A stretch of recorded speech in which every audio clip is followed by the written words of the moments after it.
Welcome to Interact's Creator Stories podcast. Interact is the easiest way to convert curious people into loyal and happy customers by using a lead generating quiz. On Creator Stories, we get to hear the entrepreneur's journey. This is a podcast about how those creators took their knowledge and experiences to carve out a place in the world, owned what they know is special about themselves, and turned it into a successful company. Today, we get to speak with Lizzie Campbell, the founder and creative director behind Asteria Studio, a full-service creative studio for interior and lifestyle brands. All right, let's get started. Hi, guys, and welcome back to Interact's Creator Stories podcast. I'm your host, Jessamine Solana, and as always, so excited to be with you here.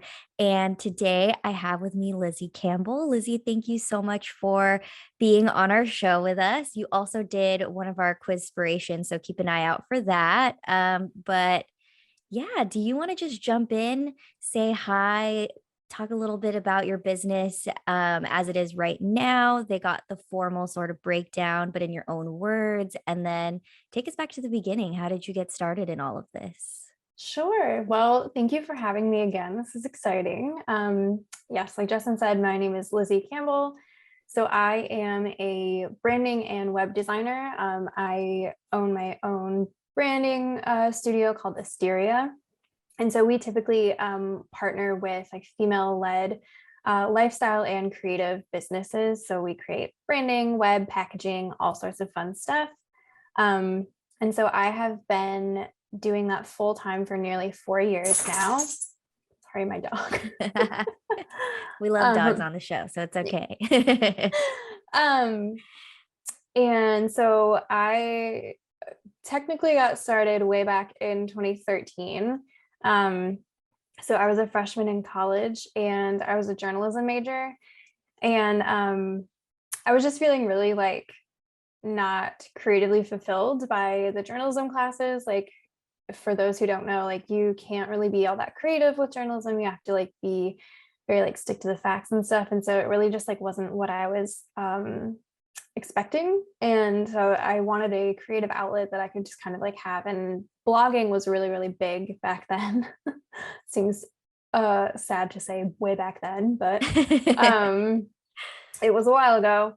So I one day on a whim just kind of started a blog. I think it was on Blogspot was my first one. I don't even know if that exists anymore. But it was just kind of like lifestyle and fashion and, all that stuff. I mean, it was terrible, but I had fun with it. And because of that, I started kind of learning a little bit about like design, branding, web design, marketing, all that stuff. And I realized I really, really liked that. So I kept kind of digging into it, learning more. And it kind of complemented like the classes that I was taking and stuff. I wasn't gonna like change my major. It was too late at that point, but I kind of got more into the marketing side of things. So I started taking on some clients on the side. So first I called myself like a virtual assistant, and then I kind of went more in the social media manager, and then finally like designer sphere. So I did that throughout the rest of like my college career, which was really nice because it helped me kind of pay my way through college. And then my senior year of college, because of all of this, I actually landed an internship in the marketing department of my university. And that turned into my first full-time job. And then in 2018, I got a job offer for what I thought would be like my dream job as a social media manager for an interior design company in Chicago. So I moved here in like literally 3 weeks. It was insane. And I worked there for about 10 months. Unfortunately, it was not at all a good experience, and it was definitely not my dream job. It was a very toxic environment. So I kind of like spent the whole time, I was still doing stuff on the side and designing and like taking on clients here and there and blogging. And I like would sit at my desk every day just like feeling miserable and listening to like Jenna Kutcher's podcast and like podcasts like that, with like all these stories of like creative, typically women who, kind of went out on their own and took the leap and, built businesses. And I was just like, so, I guess, jealous or like inspired or like wish that I could do that too. And then in October of 2018, I basically it got to the point where I definitely like couldn't stay at that job. It was just too much. So luckily I'd created an Etsy shop and been like designing like t-shirts and stuff on the side. So that kind of like kicked off, and it allowed me to like have some savings built up. So I quit my day job and decided to just kind of like go into it full time. And it was really crazy. I definitely was not prepared, but it worked out okay because 4 years later, I'm still doing it. So, I love that though. It's sort of like, I don't know, it sounds like hearing you talk about it kind of sounds like the universe was literally pushing you yeah. towards this way. And it ended up working out. Mm. But I guess like my question is sort of, you know, do you feel like having that experience at your last job was, I guess, like in a way, a blessing? Or do you feel, was it really scary to just be like, you know what, I'm going to go on my own? It was scary at the time for sure. Like I didn't know, you know, I didn't have any clients on the side when I quit. It was just like Etsy shop, and it was definitely scary, but in hindsight, I think it definitely was kind of like a blessing in disguise, because I feel like if I hadn't had that experience, I never would have been uncomfortable enough to take that leap and go full time in my business, or maybe it would have been several years later. Mhm. Um, so it was definitely like a terrifying experience in a way, but yeah, I'm a better person for it. I'm glad that it happened, because now I'm here. Right, right. And if you're open to talking about it, I guess, you know, what was it like, thinking you landed your dream job and then realizing it was not at all what you expected? It was really, it was, I mean, it was heartbreaking, honestly. Like I was so excited, and um it just kind of was like a slow descent into like, oh, this isn't good. um I don't want to get too much into it because it's a small world, but it definitely, it was not a good environment. I'll just say by the time that I left after 10 months, I was like the second most senior person there because there was so much turnover. Mm. And yeah, in hindsight, there were a ton of red flags, but kind of going back to what you said last too, like it's really, really helped me realize a lot of like what I don't want to be doing and how I don't want to be as a business owner, because it was a small business. Um, so I feel like I learned more from that experience about like what not to do than I have from like any of the like positive experiences that I've had. So, I mean, again, it's kind of that blessing in disguise. Like it wasn't fun at all to deal with, but I do feel like I have such a good like baseline of, oh, I don't ever want to be like that as a boss. I don't ever want to be like that as a business owner, et cetera, et cetera. I love that though, because, there is so much strength in figuring out what you don't like and what's not right for you. Mhm. Um, my job prior to Interact was you're very like typical 9 to 5, very structured. You couldn't quite go outside of, what you were there to do. They were Mhm. like a bigger company at the time. I was there, and going into Interact, I was like, wow, this is awesome. Mm. And I like to think of myself also as a creative. So I kind of Yeah. always felt like if you are a creative person, being stuck in a really like structured job, or like a job that you thought would be like amazing and perfect and it's not what it Mhm. is, because you can't sort of, I guess, like act out or put that Mhm. creativity to use. Once you're in an environment where you can, that's kind of where things start to get really cool. Yeah, definitely. I would agree with that. So I always found it interesting how, when people go from a position, that's not right for them, it I think, yes, like, maybe a toxic environment has a lot to do with it, but also sort of figuring out like, okay, when I make my next step, now I know exactly like what I'm looking for. Mhm. Gives you so much more information than if you were like, yeah, this has been going great. But I don't really know what to do besides this. Yeah. Well, that's exactly the case too, because my job that I had, I was a social media manager. I kind of ended up doing, all sorts of things like many social media managers do. But so when I quit, I was like, I know that I could easily get social media management clients because I've been doing it and I know it inside and out, but I'm exhausted and I'm burnt out and I don't want to think about other people's like Instagram metrics or anything for a while. So that's when I kind of decided like to go full force into design. Obviously, like I said, I don't have any like formal education. I took a couple of like design classes in college, but they were like focused on like editorial design for newspapers, so it wasn't really relevant. So yeah, it was a big learning curve, and I'd been teaching myself or learning, design for several years before that. So I didn't have like no experience, but it was definitely like a left turn from what I was doing.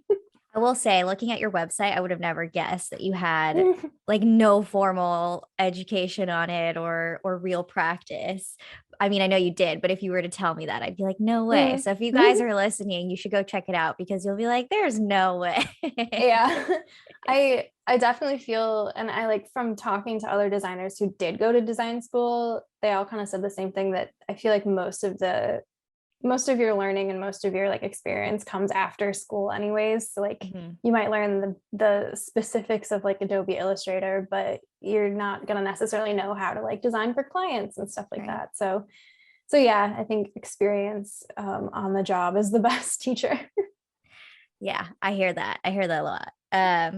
You had mentioned sort of feeling burnt out by social media, not wanting to go back in there, but I'm sure in your business now, part of it ties into, or social media part ties into that a little bit. So I guess, how do you kind of go back into something that you once loved after being so exhausted by it? Yeah, it's definitely hard. Like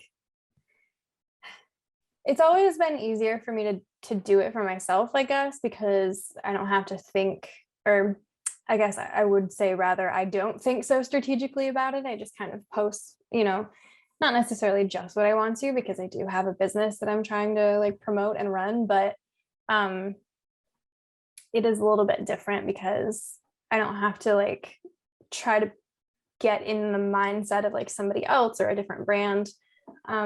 I've kind of been, it's been long enough now, I've kind of been dabbling in like offering Instagram like strategy for like my clients and stuff like that. Instagram specifically like is definitely I'd say it's my favorite one. I think everybody has a love-hate relationship with it at this point. It's been through so many changes, but it's kind of just been, I've just been there for so long, I don't know where else to go. But um I've discovered that I think what was so maybe burning me out was the like day-to-day posting and like engaging and stuff. So I like the planning and the strategy and the content side of it a lot. I mean, that goes back to like my background in, content marketing and stuff like that. But yeah, I think just trying to have fun with it for my own brand and business. And it's kind of nice because I do have that background. So I think that's a leg up from a lot of other people that, might start their businesses and not have any idea what they're doing, which is fine. And there's plenty of places to learn, but it's kind of nice that I do have that like foundation of being able to like market myself and stuff like that. Right, right. And how long did you take before even going back into working in general from being burnt out? Um, I mean, so I definitely made the mistake of I felt like I was kind of like in survival mode when I quit because I didn't have any clients lined up. So actually like basically during my like 2 weeks like notice from my job, I managed to land like three different clients.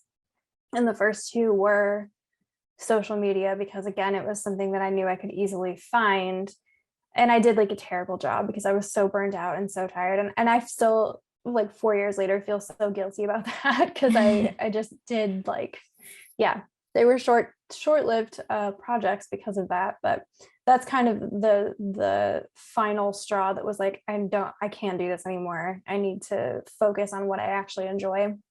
Um, So, after that, it kind of calmed down a little bit. Also, it was kind of funny because I, like I said, I had started the Etsy shop and I quit my last day was like either October 18th or 28th. I can't remember now.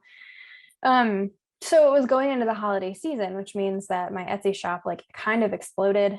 I can't remember. I think it was that first year actually like one of my products, sorry, got featured on BuzzFeed. And so Whoa. yeah, so it like blew up. So I kind of ended up focusing on that for the rest of that year, which was kind of a nice change of pace because it was really more about like dealing with customer orders and talking to people and like taking pictures and marketing it. And that part was fun.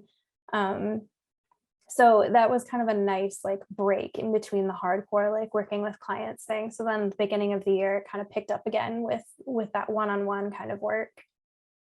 I love that though, because I always had this question of sort of, when you're trying to quote unquote rest from Mm-hmm. burnout, how do you sort of keep yourself busy in a way that feels fulfilling during that time? Because when you're burnt out, a lot of it is a lot of feelings of, wow, I kind of suck. I wish I did that a Mm-hmm. little bit differently. You have like a lot of negative self-talk. So there's this point where it's like, yes, I want to do literally nothing, but also if I do literally nothing, that's all I'll do. It's just talk to Mm-hmm. myself super negatively, which I don't recommend. But and it's kind of finding that balance between something that doesn't feel hard, but you really love, and you can still kind of rest in a sense Mm-hmm. versus just doing nothing and then kind of feeling like, okay, well, now I'm just in my head all day. Mm-hmm. Yeah, it was really nice. Kind of like it's been a while since I thought about it, but it really was kind of like a nice respite. Like it was still allowing me to have some income, which I obviously needed, but I can remember, the first month or so before that kind of kicked off when I was still trying to like find, work with clients. I was just like spinning my wheels all day, like getting nothing done but being on my computer for like 14 hours, it felt like. And that was just exhausting and it just exacerbated the burnout. But I can remember it was really nice like working on the Etsy shop because it was something I could do while I was like sitting on my couch watching Christmas movies. Like it was a nice little like holiday break. I mean, they were dealing with customer service is always a little stressful, Yeah. especially around the holidays. But it was just like talking to people on Etsy's chat and stuff. And it was fun because I was just like designing things that I wanted and posting, sending them to my Etsy shop. And then it was like, oh wow, people like this. That's fun. So I love it was that. nice. So what you learned from that experience, how did that play a part in the business that you have now? Yeah.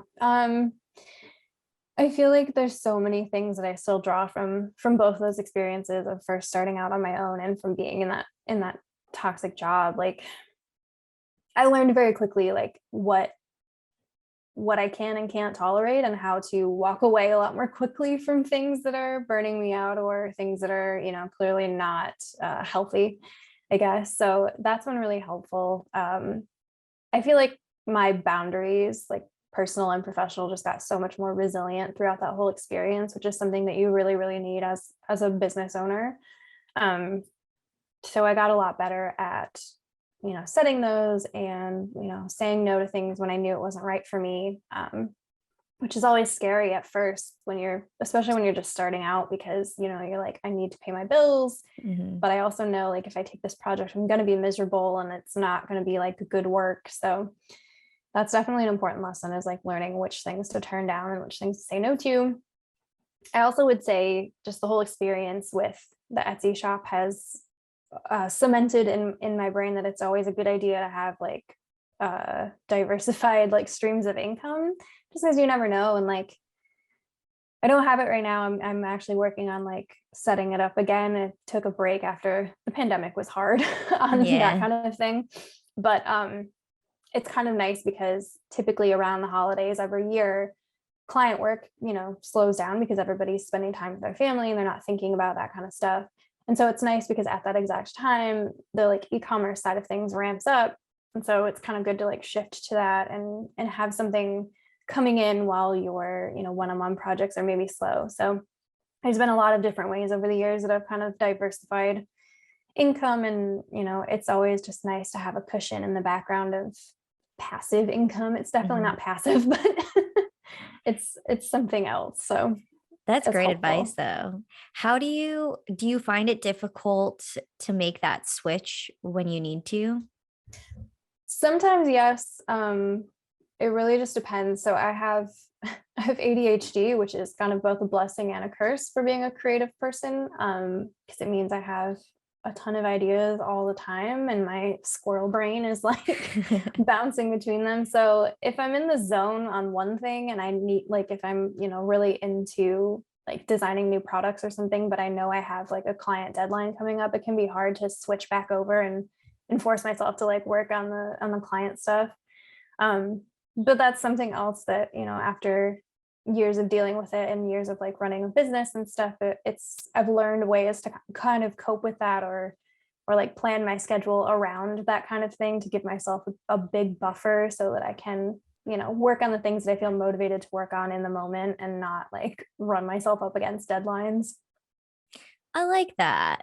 I like that a lot. I think there's a lot of pressure, especially when you're like, okay, by this time, Yeah. especially if you notice a pattern of, okay, around the holidays, this tends to do really well. I think Mm-hmm. I would get a lot of anxiety around like August, thinking, Yeah. oh, okay, I got to get it ready because the Yeah. holidays are coming up, and you have to keep up with all that stuff. Um, so I think that's like a super good way to look at it. But do you also feel that, say you make your switch to making products, are you like, oh no, I have to make X amount of products in Mm-hmm. X amount of time, and I was not prepared for this? Yeah. Yeah. It's hard. I've been terrible like in the past about there's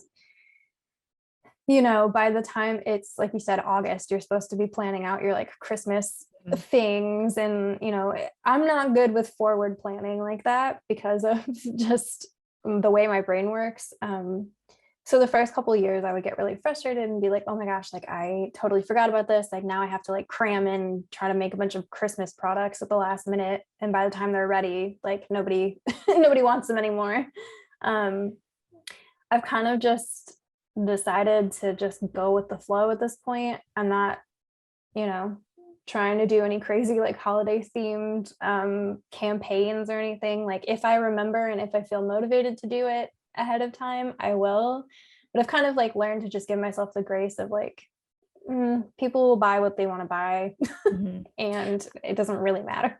I love that so much because I mean, even at Interact, we're a pretty small team. So it's so hard to keep up Mhm. with stuff like that, even if it's just like a promo for, whether it's a holiday or, Mm. you know, a themed month, things Oh like yeah. that. We are so bad at it, but it's because when you see companies do it, they're gigantic companies. They have all Yeah. these resources. So Hmm. for small businesses, I used to beat myself up when I'd miss something. I'd be like, oh no, I don't even know like what theme this month is. Yeah. Like right now it's AAPI month, and Hmm. at the time of recording this, but I was just like, oh God, we don't have anything ready. Mm. We don't have anything ready. And I'm Asian. I feel like I should I feel like I should have had this ready months ago. But that was me a couple of years ago. And now I'm just sort of like, okay, what we get out when we have sort of time and resources Mm. for, I think like it'll be okay. So as a small business, I totally understand that, where you can't always get to everything, and that's Hmm. just okay. You got to just kind of go with it, and whatever you have time for, with the resources that you have, is kind of where you have to like just go with it. Yeah. And going off that, I've learned that you're not going to do your best work if you're forcing yourself to like get all these crazy deadlines in. So it's Right. better to just take your time and create stuff that you are actually like passionate about. And I think that'll show, and that'll always, no matter if it's content or products, it'll perform a lot better in the long run.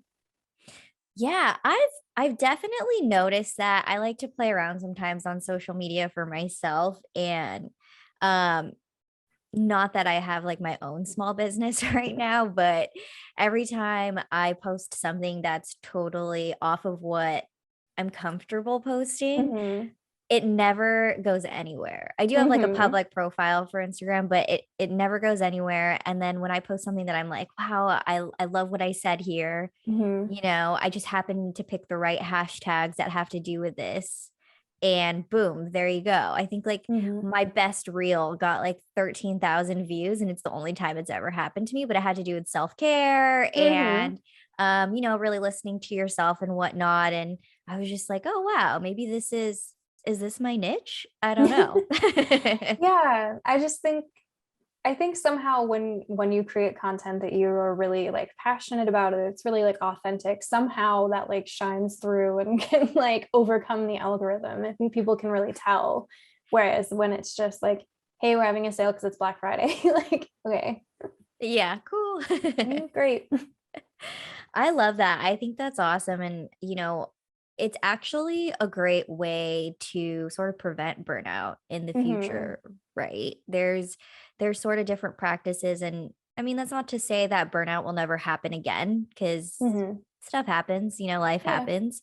But it's these little things I think that you put in place that you just start sort of choosing yourself first in Mm-hmm. a sense, and you're like, okay, I'm cool with that, I'm not cool with that, and I need to just like relax. I even think that this recording we rescheduled a couple times, and one of them I was like, Yeah. I just don't feel up to it this week, I'm so sorry. Yeah. And it's totally okay to just kind of choose yourself in moments, Mm-hmm. especially if you own your small business, and you're the one running it. Yeah, absolutely. I love that. I love that. Sweet. Well, thank you so much, Lizzie, for telling us your story and sort of sharing your tips and tricks. Um, I have a couple of last questions to sort of close out with if you're up for it. Sure. Sweet. So, second to last question is, what are three things most people would not know about you? Um, Actually, okay. I was actually just putting together like a fun fact section for my website, so I'm glad I did that because, It prepared you um, for this moment. yeah. Okay, so I would say first one was that I was a theater major for like 8 months in college. Wow. I did it in high school, and I thought that's what I wanted to do, but it was not. Um, let's see. My first job, I worked at Starbucks for 4 years, so I feel like I still know like literally all of those recipes by heart. Ooh. It's kind of fun. Like it's nice to be able to Yeah. just like whip something up for myself. It's the last one. Last one. Oh, okay. I feel like because um everyone only exists on the internet, nobody like fully knows what people look like. So I'm like insanely short. I'm only 5 feet tall. Wait, I beat you. I'm 4'10". Really? Oh my gosh, that's never happens. The That's people are funny. probably gonna be like, wait, what? I know, Yeah. it's so funny.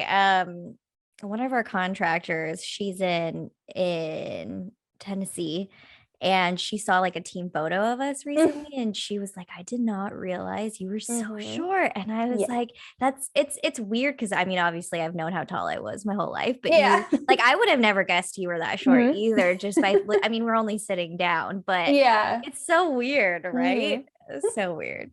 So weird. Sweet. So, last question for you. If you could give yourself a single piece of advice at the start of it all, what would it be? Hmm. I think I would probably tell myself to focus on graphic design earlier. Again, like I've, all of my varied experiences have been really helpful, but knowing how much I love graphic design and how versatile it really is as a even just like a job candidate or a small business owner, like I wish that I had kind of like realized that up front and started that so I could be maybe even further along, but it is what it is. It is what it is. I love that though, because, you know, I mean, I don't think I know it was high school that I took like a graphic design Hmm. class, and we learned Photoshop, Hmm. Illustrator, And I just like messed around on there. That Yeah. class was not something that I took super seriously, but now in marketing, I'm like, wow, it would be so cool if I knew how to use this still and I Mhm. could make my own graphics. But here we are. I'd have to Yep. probably take an online course. Yep, there you go. Well, before I forget, can you please let everyone know where they can find you online? Yeah, so my website is made by Asteria, MADEBYASTERIA.com. And my Instagram handle is the same thing, made by Asteria. So that's where I hang out most of the time. Oh, sorry, I had to cough. I like my coffee went down the wrong Oh. pipe. Did you want to add in your Etsy shop for the holidays if people hear this around that time? Yeah, it's gonna be, I think, under the same name. So made by Asteria. I'm changing up a Awesome. few things this year. I love it. I love it. And we will link that for you guys. So don't worry about it if it changes in this time. Yeah. All right, Lizzie. Well, thank you so much. And guys, thank you for listening. As always, if you ever have any questions, hit us up, let us know, and we'll see you next time. Bye.